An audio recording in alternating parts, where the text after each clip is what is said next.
Hello, everyone.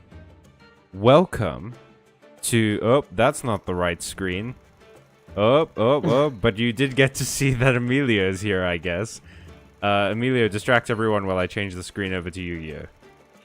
Hello, everybody. Welcome back to Byte Marx. We are here. I'm here, which means that things are going off the wheels. Also, Yeah. we have 6 viewers. Hi, Hey. Liquid Racks. Hello. I never post my doodles.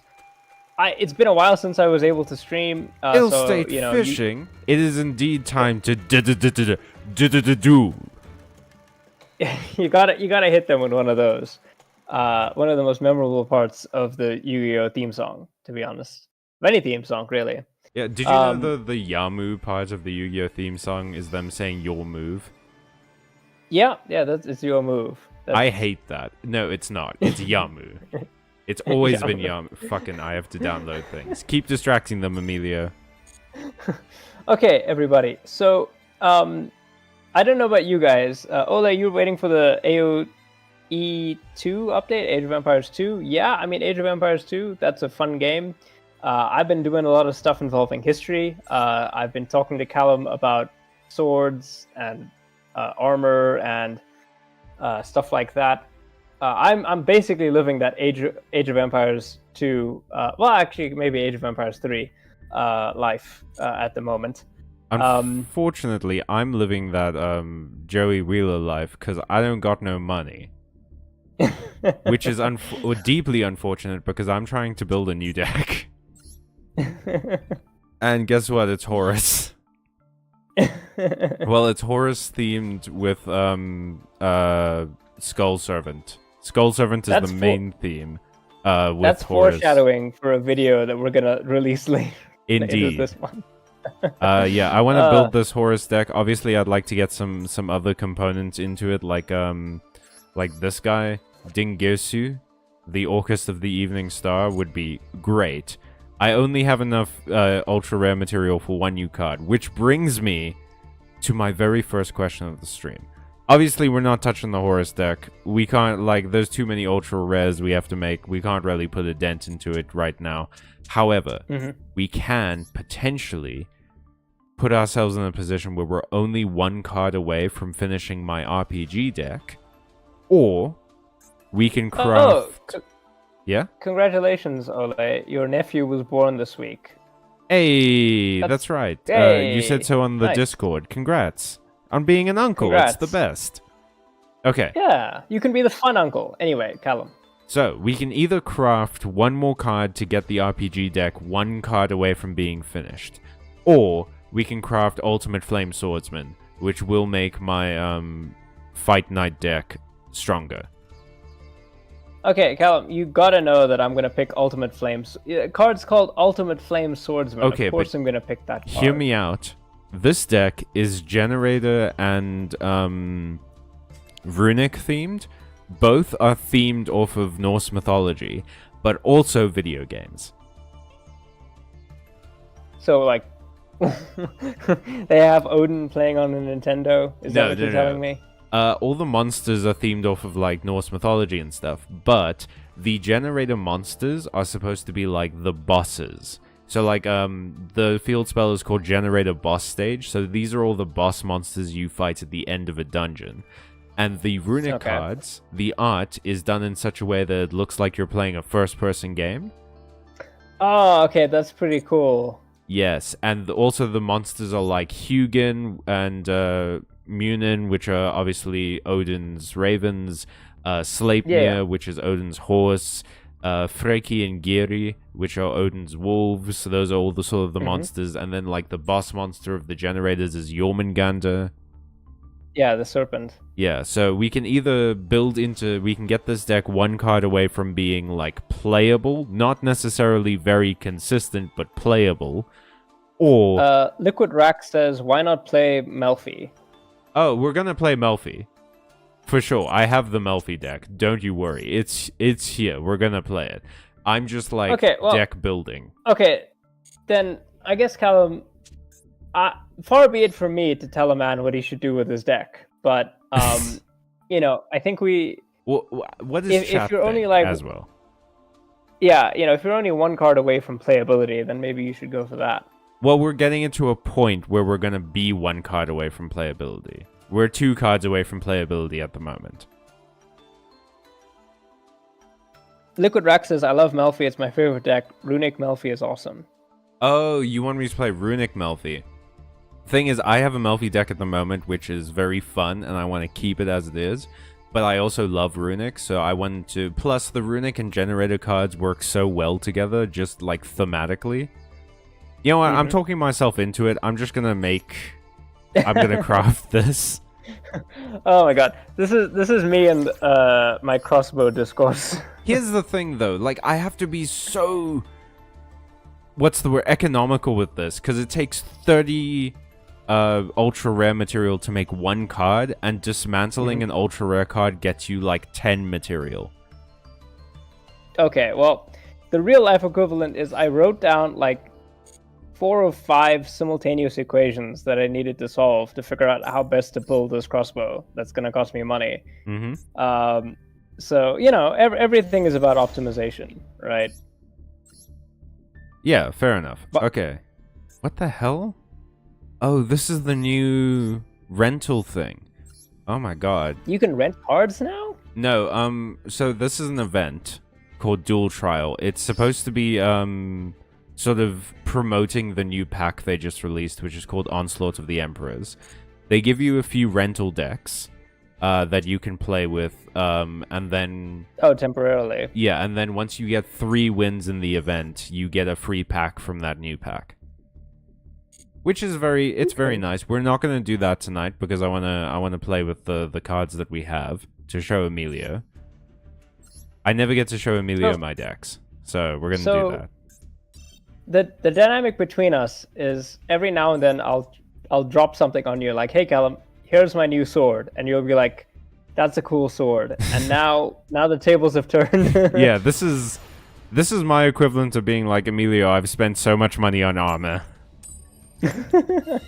I spent so much money on digital cardboard. It has no purpose.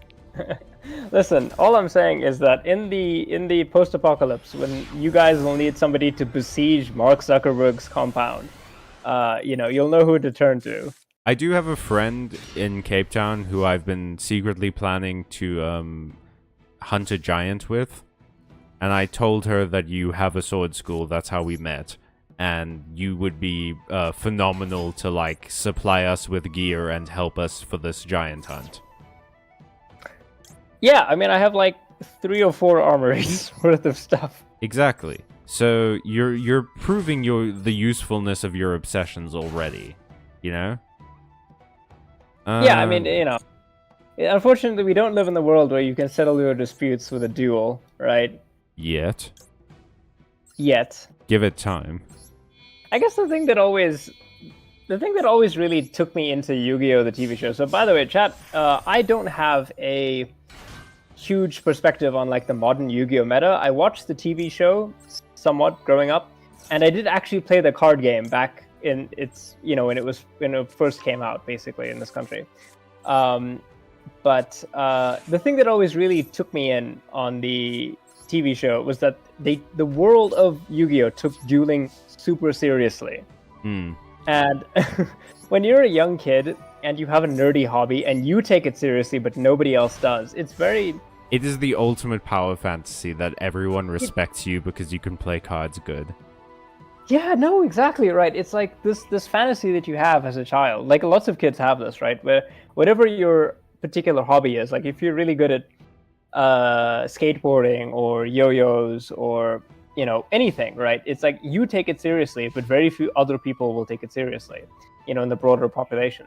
Yeah. So, to feel a piece of media, it's like, yeah, card games are life or death. I've actually talked about this with someone. I love the Yu-Gi-Oh! Anime so much, I would never, ever want to live in that world. Why not? Because do you know how many people die in Yu-Gi-Oh?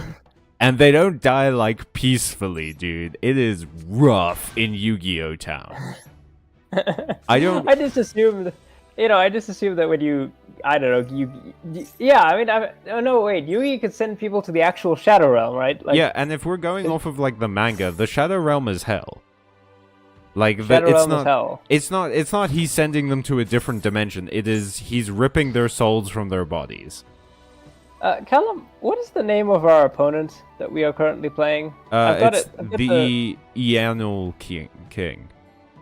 Right. There's an extra E in there, which keeps us from demonetization. Yeah. There you go, Ole. I have the stream quality set down, just so that I can talk to you and not have to have viewers at home. I have upgraded the Wi-Fi. So those of you who are longtime viewers of this channel will know that I've had consistent Wi-Fi issues. Basically, my entire life. Yeah. But I recently upgraded the Wi-Fi, so we still had problems with Discord, but those could just be Discord problems. Oh yeah. So okay, hopefully it's gonna be better. Off. And then maybe that means that I can be back to playing games, and then Callum can be watching those games. Okay.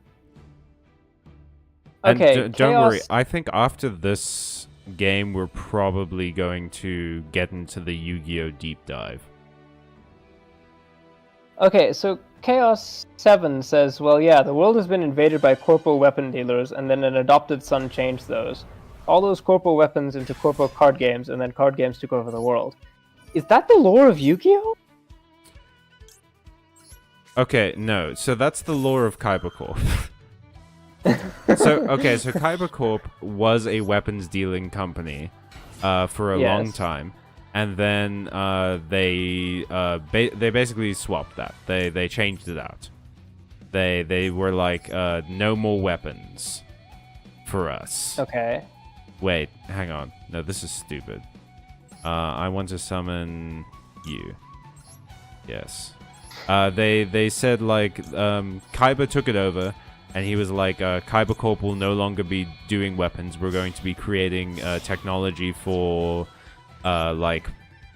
entertainment. Because Kaiba was a world-famous gamer. He won, a bunch of tournaments. Did Kaiba become the head of Kaiba Corp because he inherited it? He killed his dad. He killed his dad, okay. Well, he didn't kill his dad so much as he, drove his dad to suicide. That's not better.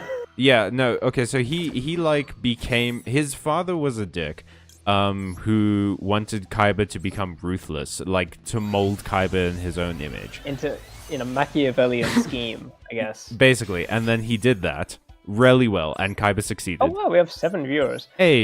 Ole says, utterly shaken at the realization that Kaiba is card gamer Tony Stark. Also Kaiba is a literal murderer. Yeah, and then Chaos says, super dueled his adopted dad to chess and stonks. He really did. He convinced his dad to adopt him by beating him in chess. Wait, he's not even the bio dad? No. Kaiba and Mokuba are adopted. Oh, okay. Right. Yeah. It's been many years since I engaged with Yu-Gi-Oh properly. Okay, so I'm learning. I'm getting the deep lore over here. By the way, are we winning the duel or what's kind of? So I negated Kashtira Rise Heart, which is pretty good. Kashtira is very tough for a lot of decks because it likes to banish your cards, and I can do nothing with banished cards. Both of you guys still have 8,000. That is probably going to change very quickly. I Never Post My Doodle says, to be fair, Yami also super killed people, more than one. He did? He really did. Frequently. The very first, chapter of Yu-Gi-Oh! Yami Yugi, convinced a dude that a bunch of leaves were money. And that dude is now, essentially mentally scarred for life. And guess how he did that? How? By having them both stab their hands. Man, Yu-Gi-Oh! Is more messed up than I thought. This is card game. Right, yeah, because they came out with the manga first, and then they're like, oh, we should turn this into a card game. Well, so the card game featured in the manga, right? But here's the thing. Yeah. Whatchamacallit? The card game only featured in like one chapter, and that was the chapter with Kaiba in it. That's where Kaiba steals the blue eyes for the first time. He has green hair. I'm sure everyone's seen that image. And it was meant to be, I think, probably like a one-off, but then Kaiba was really popular, probably, and the Duel Monsters game only came back like 10 or 20 chapters later, during Death Tea, which is the amusement park that Kaiba builds to literally murder Yugi and his friends. So then, draw of the... What was the main draw of like the manga then? Was it just like a teen drama kind of dealio? Or... The main draw of the manga prior to that arc was it was like a monster of the week, except the monsters were like games, like board games. There was a new opponent every week that a new game every week. Yeah, and the opponent had to be defeated with a new game, basically. I don't think that's sustainable, to be honest. That's probably why they also switched to the card game, because it was a lot easier to like do that. The draw was the murders. Yeah. Well, I never post my doodles. I guess, there's a lot of murder in anime. Like, don't people love Death Note because it's like crazy a psycho murder mystery? I don't know that that's right? the reason that people love Death Note. Well, it's compelling, right? It's a very compelling mystery story. Yeah, so you got a psycho murderer and the autistic detective who's trying to catch him, I guess, but also gods are real, but also... Well, no, what? Okay, gods aren't real, Grim Reapers are real. Yeah. They're doing that thing where the devil, like, evil exists, like, spiritual evil exists, but there's no, like, spiritual good. No, That's actually a trope that I... Okay, it's not spiritual evil, though. Because is the Grim Reaper evil? I guess you're right. He's just doing a job. But there is a... Oh, shoot, you have 3,500 life points. Yeah, no, Come I got on. magic cylindered. We gotta believe in the heart of the cards over here, Callum. I don't think that's necessary. He might be about to summon Dragoon, and if he goons on me, it might be over, dude. I don't know what to tell you.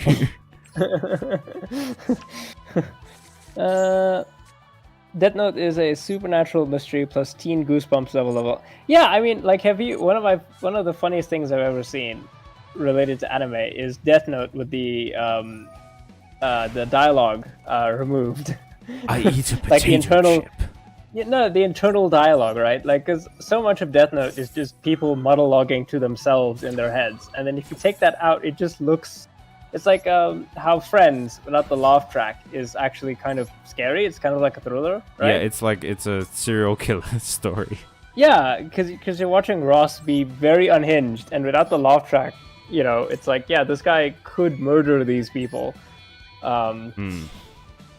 And he probably would if it wasn't for the, for the network structuring things in that way. Okay, well, he's absolutely gonna goon all over me right now.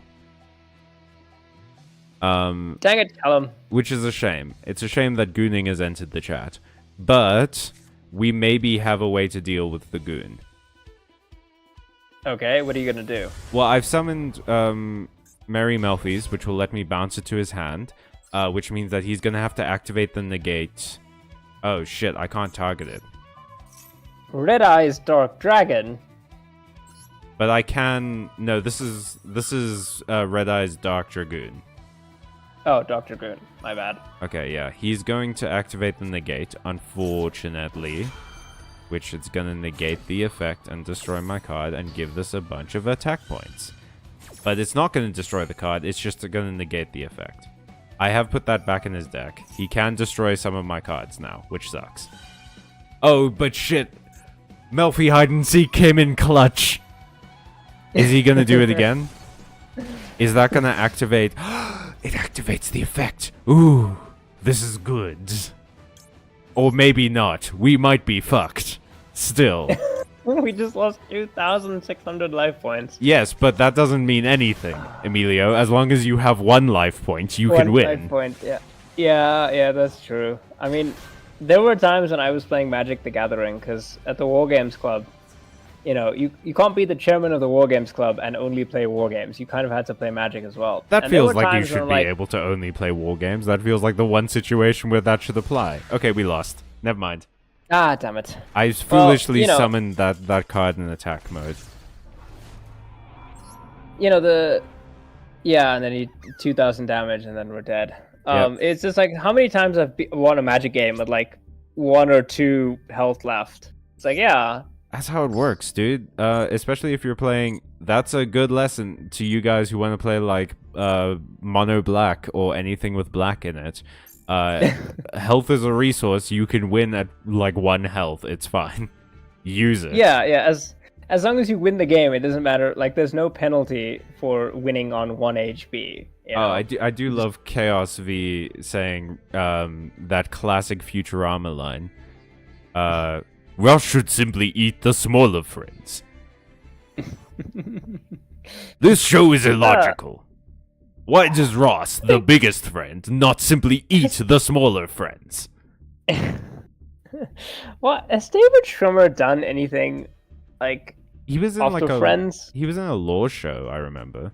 I'm trying to think if like the royalties from Friends basically just set him up for life, or did he actually have to be an actor after Friends? No, I think all of them had to do something. Now, Emilio, I've switched screens because I'm about to take you on a journey. I've activated your trap card. Yes, my trap card is deep Yu-Gi-Oh lore. That's not that deep. PowerPoint presentation. Okay. So there's a few changes that the Yu-Gi-Oh anime makes from the manga. Largely because of things like, you know, they didn't have the previous manga to set certain story beats up, so they had to make those story beats happen within the first season of the show, and, you know, a bunch of other things. And some of the changes are really good. Like, I really like, for instance, the change of, Yugi's grandpa teaching Joey how to play rather than Yugi teaching Joey how to play. I think that's awesome. I think because it creates a relationship between 2 characters that didn't really have a relationship before, and it gets paid off in the filler arc of the 5th season.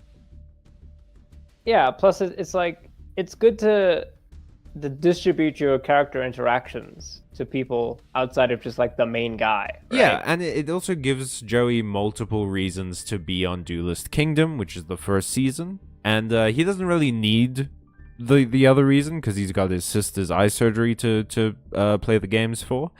But it's nice that he has multiple investments. However, here is a change that I think has a ripple effect in the story of the 1st season. This, Emilio, is a duel arena. Okay. It's what the card game is played on.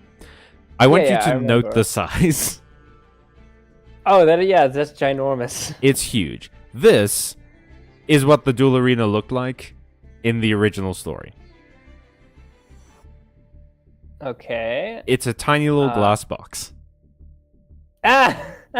And the reason being that it has a card table inside it, and you play the card game on the table, but the glass box actually has the technology that projects the holograms onto the table.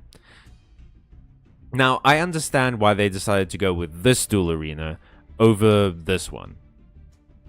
Because, the spectacle. Well, spectacle, but also, I think it's a lot easier to animate the monsters when they're bigger. Having to, draw the smaller images and animate them and everything, it was probably a real pain. Okay, yeah. And I mean, also, you want to have big close-up shots of your creatures, right? Like, if you summon a Blue Eyes White Dragon, you want to, zoom in on the Blue Eyes White Dragon. You can't really do that if they're tiny. Well, I mean, you could probably find a way to do it, but like you said originally, it gives you the feeling that this card game is larger than life. Yeah, it's a tournament, right? Now, you got to fight in a tournament ground. Here's the issue with this. Speaking of larger than life, anime Tony Stark.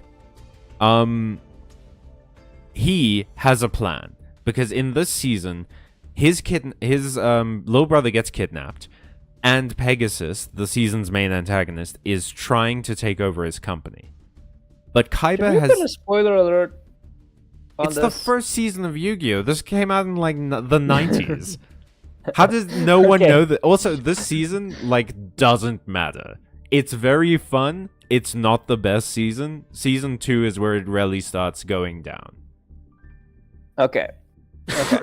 I'm with you. So Kaiba, he's going through a lot. His little brother gets kidnapped. Pegasus is trying to... Mokuba. Pegasus is trying to take over his company. But the thing is, he's seen Pegasus play the game before. He knows that Pegasus can do some, like, mind-ready voodoo. And he comes up with the very first prototype version of the Duel Disk. Which is, at this point, a frisbee. Yeah, you put the cards on it and you throw it, and then it goes.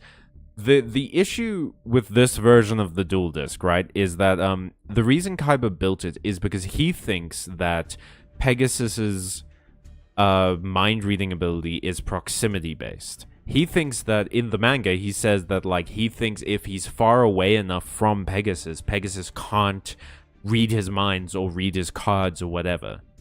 And so he has an advantage. So if I remember correctly, a lot of this is that Kaiba doesn't know that, like, the Millennium pieces are a thing. He doesn't know that magic is real. He kind of knows it's real, because at this point he's experienced it from Yugi. That, like, in their initial fight, in the initial Yu-Gi-Oh! Manga, Yugi uses his magic to punish Kaiba by making the monsters seem real and kind of, like, putting Kaiba through having to experience the real monsters. So he has... That's actually where Kaiba gets the inspiration to make the holographic monsters. So he kind of has experience with the magic, but he's still skeptical. He's still very much pragmatic science boy. You know, the thing is, he thinks that this will give him an advantage because he knows the technology, but also because he can be far away from Pegasus. Now, take a look at this next image. Okay. This is Kaiba using the Duel Disk in his first match against Joey. How far do you think he is away from that Duel Disk? Like, maybe a couple of feet? Yeah, probably not this far. Which is how far Joey is away from his friends on the Duel Arena. Yeah, the Duel Arena is... Yeah, that distance is much further, I would say. Like... And this... Like, surely... is the Duel Arena Kaiba ends up fighting Pegasus on, which is surely not that much distance. No. So... Here's the problem. In going from the small duel boxes to these big arenas, it changes that element of the plot, which was an interesting element that, like, showed Kaiba put real thought into this, and they had to write around it in the show. And they don't really give you an example of why Kaiba thinks the Duel Disks will give him an advantage. Maybe one rationalization could be that Kaiba is so paranoid of everything that he doesn't trust technology that he himself doesn't control. Well, no, but they never explain that. They never have him say that. He just seems to think like, you can make examples for it. Yeah, absolutely. And there's also no guarantee that the Duel Disk thing would have worked anyway. Pegasus gets around it by threatening to make Mokuba use it after he's taken Mokuba's soul. And as the show is previously established, these holograms are very intense, and Mokuba is basically like a puppet at the moment. I will talk about the Mind Crush in a second, Chaos V. Don't worry, we're getting there. Mokuba has had his soul taken, so he's very, like, weak physically, and Kaiba thinks that, like, using the Duel Disk might really damage him. So he opts to just fight Pegasus normally. Yeah, sure. It's just weird to me that they took what is an interesting element of the show and a reason for why Kaiba made the Duel Disk in the first place, which becomes, like, the Duel Disk is such a big deal in Yu-Gi-Oh! Yeah, and they like, they're like, I thought it would help. Yugi! It's like everybody everybody wanted to have a dual disc when we were growing up playing Yu-Gi-Oh. Like that was the main thing that people wanted. You know? I knew an American kid who had a dual disc, and I was so jealous of him. Damn. Yeah. But it's weird. It's like, Yugi, I've designed this frisbee with holographic technology in it that'll let me defeat Pegasus. Kaiba, how? I don't know. But everyone will want one. Also, I figured out how to miniaturize holograms that have previously taken a giant stadium to project. I use this to play a children's card game. My frisbees aren't even a tenth of the size of the projectors on this stadium, but I made them by hand. Yeah, imagine if somebody was like, yeah, we need a giant train to move all of this cargo, and then Kaiba rocks up with this skateboard, and it's like, this skateboard can carry 10,000 tons of cargo, but I'm gonna use it to do tricks in the local municipal skate park. Also, I haven't, one day I'm going to show you the Kaiba cave. It's insane. Kaiba has a bat cave. We can make this a Patreon goal. Yeah, if we get enough Patreons, or if people donate during the stream or something, I will pull up an episode of Yu-Gi-Oh! And show Emilio the Kaiba cave. Yeah, I will absolutely watch the the Kaiba cave episode. Also, Ole says priorities in Yu-Gi-Oh! Yugi. Oh, actually, you could do the voice. Oh, is this supposed to be Kaiba? Yeah, it's a Kaiba voice. Yugi, if you want your precious card back, you'll have to duel me. And if you lose, I get your soul. But you see what I mean about how fun it is that this game, that this universe takes itself seriously? Yeah, if Yu-Gi-Oh! Didn't take itself seriously, it would be much less fun. Which is, I think, the problem people had with GX. No, absolutely. Like, the thing is, this only works if everybody takes it seriously. Like, if Yu-Gi-Oh! Is even a little bit, too irreverent camp or something. Yeah, it falls apart, right? You have to believe that Kaiba is this psychotic person who cares so much about card games that he's willing to kill people, including himself, I think. Yeah, he fully threatens to kill himself at one point. Yeah, he's like, the blast from your attack will throw me off your of this. hologram. Well, it's supposed to be, I think in the manga it's explained that the dual disc, coming back to him, will hit him with enough force that it'll push him off balance. Yeah, it's just you need that, right? And if you don't have it, then you can't care about any of this. Also, yeah, this is the full arena, by the way. Ole says, if Yu-Gi-Oh! Didn't take itself seriously, you'd get the 4Kids dub of Duel Masters. Lol. Oh yeah, no, Duel Masters fully did not take itself seriously. It was one of those dubs that I think the production company didn't care that much about, so they gave the writers they gave the localization team free reign, and they were just one character at one point is literally why do girls always like this one guy? I mean, he's so confident and cool, and he doesn't care about the rules. And then that character shows up, and he's like, "Oh hi!" It's insane. Anyway, there's a second plot point. This one is whatever, right? It's mild rewriting, right? There's a second plot point. That we have transitioned very smoothly into a Byte Marx episode. Yes, this is how all Byte Marx episodes start, is that one of us gets excited and just yells at the other one for a bit. There's a second plot point that's a lot more wild, and it concerns this character, My Valentine. Yeah, the blonde lady. Which her name in the manga is Mai Shujaku. And 4Kids is wild with their naming conventions. There's a GX character whose name is Harrington Rosewood. It's a great name. Anyway, Mai has a trick. She's fully cheating in this tournament. But the way that she cheats is, it's disguised as she's psyching out her opponent. She's cheating. But she's psyching out her opponent by pretending that she has ESP. Okay. So as you can see... So she's pretending she can predict... Yeah, she's pretending she can predict what her cards are without looking at them. Okay. So as you can see, she puts her cards face down. The trick to this is that she sprayed every card with a different perfume, which I've gotten confirmation from women wouldn't work. Wait, hold up. I've spoken to women about this. I've surveyed the land, Emilio. Hold up. So why wouldn't it work? Because what's the issue? the aromas would just like mix in the air. Oh, because the cards touch, right? Well, no, it's because like all of the aromas all together would just create like one smell assault. You wouldn't be able to distinctly tell the different. Yeah, and smells. Humans don't have such a sensitive nose that we can pick up the differences, right? Are you sure about that? Because here's how this is solved by Joey Wheeler. In the original, right? This is a much better scene. Because, look, she puts her cards down. Feasibly, if you were a Japanese kid in the 90s and you were very superstitious, like Joey was, then...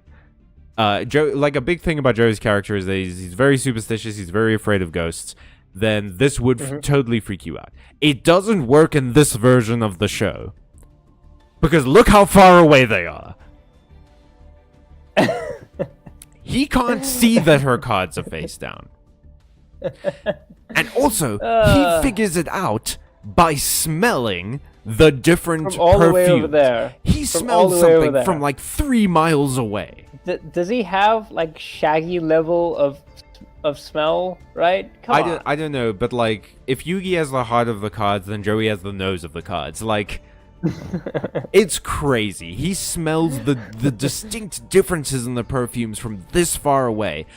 But it makes sense in the manga a lot more, because look at the box that they're in. They're in an enclosed glass space. They're in a tiny space. Okay, so this is one of those situations where I feel like, also, you know, thematically in the anime, Joey is presented as kind of like a dumb American stereotype, right? Well, it's wild because he's not at all that. Yeah, I know. He's just right? He's kind of like a delinquent, is what he's supposed to be. Yeah, but I mean, like, think about it. You just think about all the guys that you know, right? How many of the guys that you know could identify different kinds of perfume? Well, he's not identifying the perfumes. He's not like saying, "Oh, that's Chanel," and that's whatever. No, he's saying like, I can smell different smells. That's how you're doing this. And they all smell like perfumes. But, like, the fact that he could do that from, like, 30 meters away from this woman in open air. Yeah, that's another thing. A breeze could just be blown away, you know. But even just like going back to the like card thing with her cards face down and everything, he can't see this, right? Like he doesn't know that her cards have been face down the whole time. She could have looked at them beforehand. And then just put them face down and remembered where they were.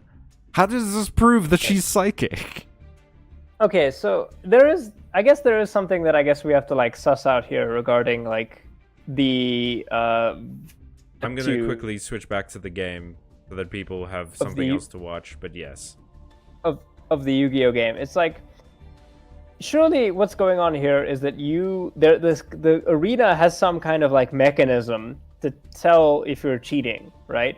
There's a visual pad on it that has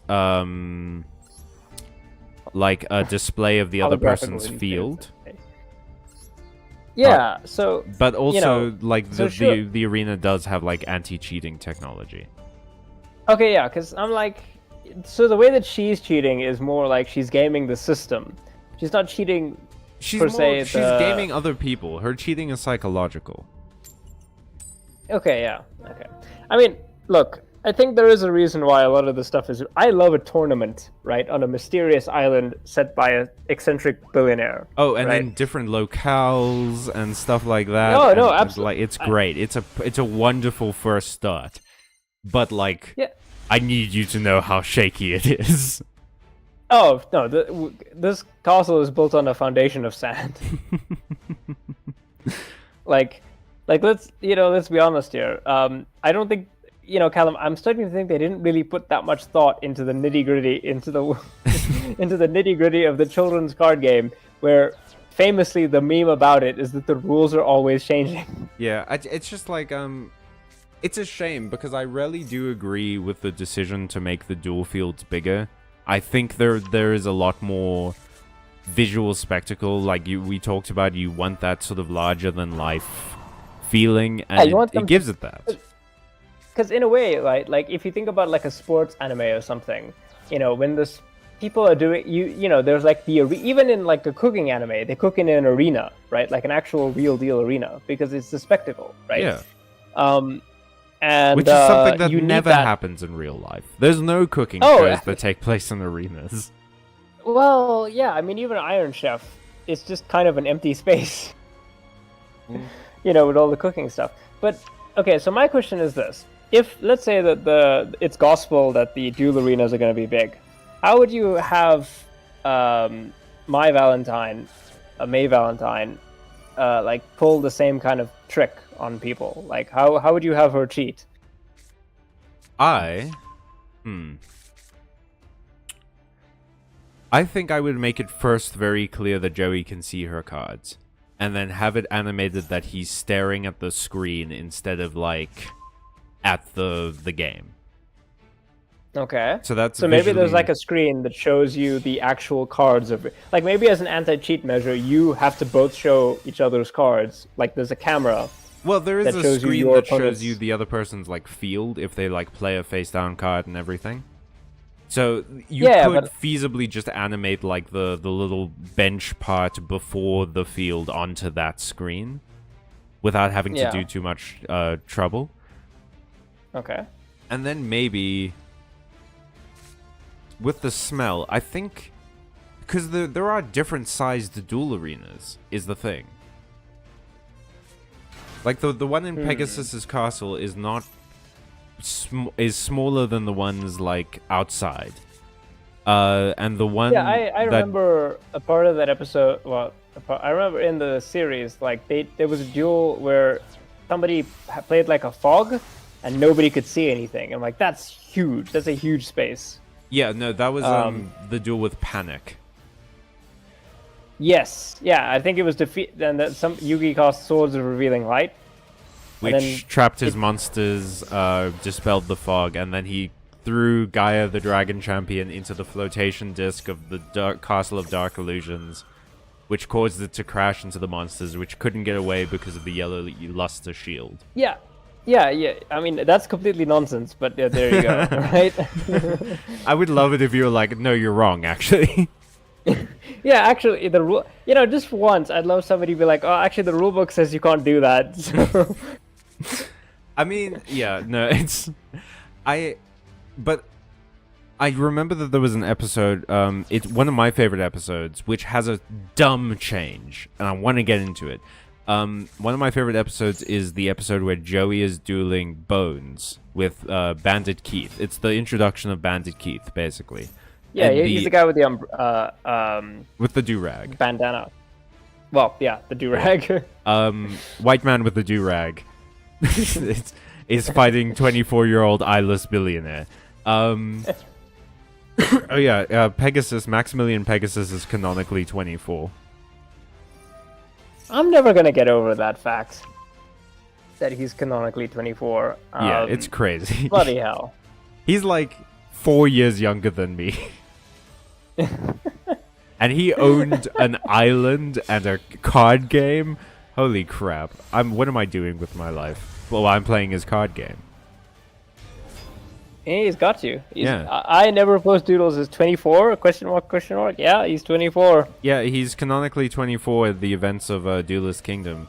Because his wife died 17 years... Oh, not 17 years, sorry. 7 years prior. And they got married when they were 17. I was just about to say...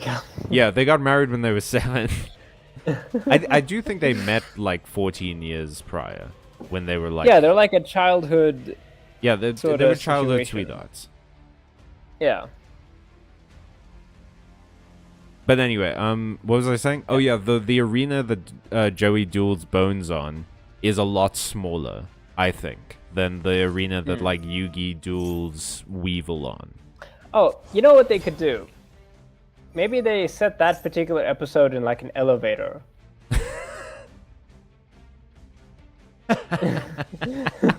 Yeah, they go to an elevator on this remote island. This remote tropical island that has an elevator shaft. No, I mean, come on, like yeah, like maybe they're in like a ski lift or something. I don't know. I think like it's Oh. very much, it's unfortunately just so built into the mechanics of how the dual boxes looked with that thing. Yeah. I don't know that I could fix it. Chaos 7 says, I love the fake rule where Joey can't hurt flying monsters like the harpies. Earth monsters are crippled at one That's not a fake rule. That's not a fake rule for one episode. That gets introduced in the very first iteration of Duel Monsters, where Yugi faces Kaiba. Flying monsters have a 30% chance to dodge attacks from non-flying monsters. What? Yep. That's crazy. In the original like idea for Duel Monsters in the comic, it had a lot more rules. It had a lot of things like Magic does with keywords, where like flying creatures can't be blocked by anything except other flying creatures or creatures with reach. But it also had like weird type matchups, like beast creatures and dinosaur creatures were super weak to like fire attacks. And it got so weird. They basically ditched that by Battle City, where they played with a new rule set, which is called Ultra Expert. Which is like the classic... That's the Yu-Gi-Oh! Rules we basically use for the card game. Ultra Expert. Yeah. Okay, so, I mean, like, if your game requires a dice roll, then you can't really play that with just the cards, right? You have to sell dice and stuff. And I mean, no. That's just a hassle, right? No. Magic has cards that require dice rolls and cards that require coins. They don't sell coins or dice. Or die. You just get them. I guess not. But I think it's a bit of a slap. I mean, I guess so, but like in the show, they just holographically made the dice anyway. Yeah, I suppose that's true. And like other cards, they did other things. Like Time Wizard, you're supposed to flip a coin and predict what side it comes up on. But in the show, it just spins his roulette. I mean, I guess if you've got holograms, like the big elephant in the room here is that we don't have holograms. Mm-hmm. We just play this as a video. I wonder if Yugi would play like the Yu-Gi-Oh video game, you know? I have to imagine Yugi would play a bunch of video... but that's the wild thing, right? I don't know if Yugi would play a lot of video games. Because he was always very interested in board games. Because he specifically wanted to make them. So what you're saying is we need to get Yugi to Games Workshop. Oh yeah, Yugi would die for Warhammer. Yugi would love Warhammer so much. Actually, I think Joey would too. Yeah, I could see Joey get, Joey would play like Space Marine 2 and be like, we gotta get Captain Titus on the field, Yug. No, I think Joey would play Orcs. Oh, actually, this is really funny. I was waiting to tell you this. Yeah. As of the official tournament statistics of like March, the #1 army in Warhammer competitive tournaments is Orcs. Yes, those are my boys. They have a 57% chance of. They have a 57% win rate, which is pretty damn good. Oh, I love that. Yeah. That's amazing. The lowest ranked army is currently the Imperial Agents, so that's like the Inquisition. They're not a real army. I mean, they're kind of a real army, but not really. The lowest ranked real army is the Tau. They're currently at like 30-something%. Yeah. Which is funny because they're a shooting army, which goes to show that even in a game like Warhammer 40k, you get enough axes on target, you will win that game. Yeah. Your plasma rifle, your mech suit, that's nothing. This guy has 30 orc boys and they all have axes. Yeah. You'll never defeat football hooligans. All right, let's Absolutely not. Speaking of Joey, I am using his signature monster, which is also bullshit, by the way. Which is what? What's his signature monster? The Flame Swordsman, which is not a thing in the manga. So no, okay. But it is a thing in the anime. Here's the thing. Okay, the episode where they discussed their favorite cards was an anime-only episode, and it was for the purpose of introducing Bakura, his backstory, and the Shadow Games, basically. Okay. Yeah. That is ultimately kind of nonsense because it attaches like some characters it's fine. Yugi, his favorite card being what's his name? The Dark Magician. Makes sense. Yeah. Because he uses it a bunch. Joey literally never uses the Flame Swordsman after Duelist Kingdom. Yeah, it's like somebody having an iconic move and then they use it in one season and then they never use it ever again. Like, how iconic is it really? Yeah. It would be like if Goku used the Spirit Bomb once. Yeah. No, he uses it twice. He uses it against he uses it 3 times in the main series against Vegeta, against Frieza, and against Buu. It is funny that Vegeta did become like one of his friends. Yeah, I mean that's just Goku's thing. There's a great line in DBZ Abridged where Krillin says to like Android 16 like, "We should be friends," and Android 16 is like, "I wanted to kill Goku," and Krillin's like, "Most of my friends did." You gotta love Krillin. You good old dependable Krillin. Yeah, I love. Not Krillin. a great fighter. No, he is. But according is to before Akira Toriyama passed away, he said officially, Krillin is the strongest Earthling. Wow. Yep. Okay, I mean, I guess the problem with Krillin is just that he's the strongest Earthling in a universe. Yeah, it's like where... being the strongest hamster, right? Like. Oh man, Fuck. This is spoiler alert. Spoiler alert for a game called Look Outside. Mm-hmm. So if you want to, if any of you are interested in this game, I highly recommend it. It's really good. It's like $10, I think. The final boss of the secret final boss of that game is a hamster that becomes an eldritch god. And the thing is, if you beat it, it will consume the entire Earth and turn the entire planet into a flesh beast. And if you lose to it, it will absorb you and become a thing called the God Rat, which will then just start eating most of the planet. So there's no good option. Well, the best option is you become a benevolent eldritch deity for Earth. But, okay. you know, it's this a brilliant game. game. Wild. Honestly, I feel like this game is a complete breath of fresh air for the eldritch horror genre. Like, some of the idea is so unusual, right? It's so unusual, some of these ideas that are in this game, that, you know, I want the creator to make more games like this. It's clear that this person has a really interesting understanding of the genre of cosmic horror, because this is one of the first few cosmic horror games in a while where I felt like, not only is this great, like, there's a boss fight in this game which is called a Hell Ride, and it's literally like a person mutated into a car, and then they scoop other people inside themselves, and then they are literally going to take you to hell. That's insane. Like, I love that. They're driving you to hell, and you have to defeat the boss before they get there. What type of game is it? It's an RPG. Ooh, but like a point and click. No, it's an RPG in the vein of like a JRPG. It's got menu-based combat and exploration and crafting. That's okay, crafting. But like like turn-based combat can be really fun.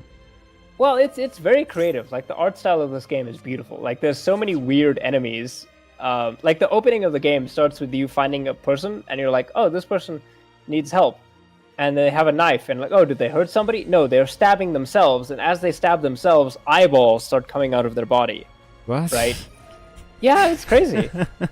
it's crazy. It's one of the most creative games I've seen in a very long time. You need to send me the name of this game after the stream, and also there's a game that you might like, which is called It's like a Born Again in Blood or something. Like a Born Again. Like a Aged Through Blood. Okay, like an Aged Through Blood. No, Leica, Aged Through Blood. Okay, sure. It's about like anthropomorphic people. It also has a fantastic art style. Anthropomorphic animal people in like a dystopian future, but you play as a motorcycle riding dog person named Leica. Okay. Who's trying to like protect her community from the birds. Oh, okay. So is this a point-and-click adventure? No, this is a platform Okay. with a motorcycle. Oh. It rules. Oh. Yeah? Okay, I will say one other thing about Look Outside. Look Outside is also a survival game. But what I like about it is that you can just play video games. Like the game, you can just sit out the apocalypse, play video games, cook your own food. It's a very interesting game. I highly recommend it. You know, it's a fun game. But I think we're also coming up on the end of stream. As soon as this game ends, we will close the stream. But okay, so Leica. Leica, yes. Platformer. You reload your bike gun. Platformer? What? Oh, it's a shooter game. It's a shooter game it's a platformer with a gun. Okay, so it's like Mirror's Edge, but she mostly shoots. It's Leica. Yeah. No, it's not first person. It's 2D side scrolling. Okay. You reload your gun in this game by doing backflips with your bike. Oh, that's rad. And if you if someone shoots at you and they connect with you, you can press square, which normally turns your bike around, to ricochet their bullet back at them. Ah, it's like bullet tennis. Yes. It rules. And then to reload that ability, you do front flips with your bike. Okay, so it's kind of like a Tony Hawk's Pro Skater situation, but you're on a bike and you have a gun. Kind of, but it's got, the soundtrack, Emilio, is incredible, and the art style. There's a sequence like right after the first level of the game where you're just riding through the desert and it expands. Somebody called Omen Heart, hello, welcome to the stream, says, hey. Like a Age Through Blood, is it free? No, it's on Steam, but it's an indie game. It's not that expensive. It's like, I bought it for like 185 rand or something. Okay, so that's like $12-15, I think. Yeah, it's inexpensive. And it's worth it, I think, so far. I haven't played super far into it, so take this with a grain of salt. Sometimes it's a theme where Callum will tell me a game that he's like super obsessed with, and then he'll say, "But I haven't like played a lot of it." But it's just like I find things that I enjoy about these games, like the soundtracks and stuff, and it blows me away, and I need you to know about it. Oh no, absolutely. It's very different because I will finish a game and then tell Callum that I was obsessed with it. Because I'm like, oh, I should finish this game so I can have an informed opinion to tell Callum. And if I don't like this, there's a lot of games that I've played and I finished them and I'm like, actually, I didn't enjoy this game. I'm not going to tell Callum about it. But well, I appreciate the curating, but I do no such thing. Yeah, you've got a personally curated feed of games that I think are interesting or stuff like that. I mean, then again, I haven't played that many games recently. Yeah, it's been a time concern as well, Like, I want to play games. There's a lot to play. I've been getting into Monster Hunter more lately because I have some friends who've been playing Monster Hunter, so I want to play with them. For me, it's just I'm working so much, and I'm so exhausted. Oh, hey, Matthew's there. Hey, Matthew. What's up, Matthew? I thought Yu-Gi-Oh was supposed to last 2 turns max. I mean, it does when I play it. We are on the second turn. This is the second turn, dude. The turns just take longer. Oh my god. It's just I've been so busy. What's poppin', players? Things are okay. I've been so busy with work and like a bunch of other stuff that I've got to do. I just want to what I want to do? I want to I want it to be like casually raining outside. Oh. I want to make myself like a big cup of hot chocolate and then sit down and play a game and world. Soft rain is such good weather. It's perfect. When I was a kid, I would primarily game when it was raining, so my parents could tell me to go outside. That's gaming the system. That's how my Valentine should have cheated. Yeah. can only duel Joey when it's raining outside. No, but it's like I have such strong associations with rain and video games because it's like when it's raining, I don't want to do anything. You know, I'm like, it's raining, it's time to, and I work inside. You know, I work at home, so I'm like, I don't have an excuse. It's not like I work in a field. You know, Matthew, you're totally right. A rainy day off would go completely crazy. It would go so hard. The actually. vibes alone of like, and it has to be soft rain. Yeah, You know, like a light it can't be a drizzle. storm, right? Okay, I think we're coming up to the end of stream. I am very tired. I'm so, maybe gonna win this turn. Okay, I'm gonna let Callum play out his turn, and then I'm gonna go to bed because I choked on some water today, so I'm really out of it. It was the craziest thing. I was drinking some water, and at the same time I wanted to burp, and the two forces hit each other with titanic energy, and It was an immovable force, an unstoppable force, and an immovable object. I was completely my ghosts were flabbered. Let me say this. Yeah. Yeah, I've not Blip. been. It just threw off my entire day. Oh, cheers, Matthew. Sleep well. Bye, Matthew. Thank you for being here. Yeah, thanks. And thanks to the rest of you for being here and indulging in my insanity. Yeah, at one point we had 8 viewers. That's crazy. Yeah, and we've had like 7 for most of the stream. You guys are listening to me talk about a card game. Thank you so much. Correction, Callum. They're listening to you explain a card game to B. Thank you so much for that. It's a dream come true that I can annoy everyone with the things I know way too much about. Yeah. I mean, you know, it's only fair, I think, because yeah, I think you are gonna. You're almost like double this person's life points. I think you are definitely gonna. You just need one solid hit. Unfortunately, I did screw up. I should have used this ability to negate the Blaze Accelerator, but I was silly. I was silly and stupid. But now I get to destroy one of these cards, so that's fine. And I have that ability again if they use a spell card, so that's always good. Well, you don't have a undo button. No, you can't. In Yu-Gi-Oh. No. You live by your decisions and you die by them. You do have an undo button in Yu-Gi-Oh! It's the surrender button right there. And then you redo a different thing. Okay. So what's the strategy now?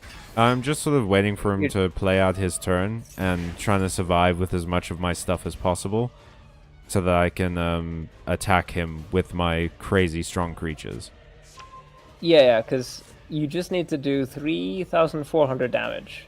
Yeah, which is totally doable. I mean, he hit you with an attack just now. Well, he gave up, so it's fine. he did the do-over button. He did the try again button. Nice. All right, well, congratulations. You're 1 for 1. Thank you, everybody, for... I've won a few tonight. Thank you for watching the stream, everybody. Really very much appreciated. Check out Byte Marx. We have new content coming out. Callum and I did a really big recording session. Yes, and the fruits of it will be revealed soon. Yes. And there will be bonus content on the Patreon. We're gonna release the next We're gonna release the next Byte Marx episode at the end of the month, and we're releasing bonus content on the Patreon, and then we're gonna be basically doing that for the next few months with our content. Yeah, Callum and I are trying out a new workflow where it's called we set aside a day. Yeah, we set aside a day and we just like record a bunch because previously we would like do one episode on one day, but now it's like, okay, we'll just do like 3 hours of recording, and if we keep doing this, we'll have a huge backlog, basically. Absolutely. And also, if you're keen to see some more content right now and you haven't seen it yet, go and watch the Magic video. It's almost at 2,500 views. Yeah, that statistically means that more people have watched that video than are subscribed to our channel, which you can also do. Yeah. If you're not subscribed. We're rarely covering the bases tonight. We're on it. Yeah. Taking paid medication, so Well, my self-awareness of shilling for the channel is diminished. well, we should probably say goodnight then before Emilio absolutely collapses. Thank you so much for watching Dies again. on my keyboard. Stay Bye, safe. everybody. Have a nice one. Stay safe, Remember, stay magical, all of that. Believe in the heart of the cards. Believe in the nose of the Bye. cards. It's more useful. True. Bye, everyone.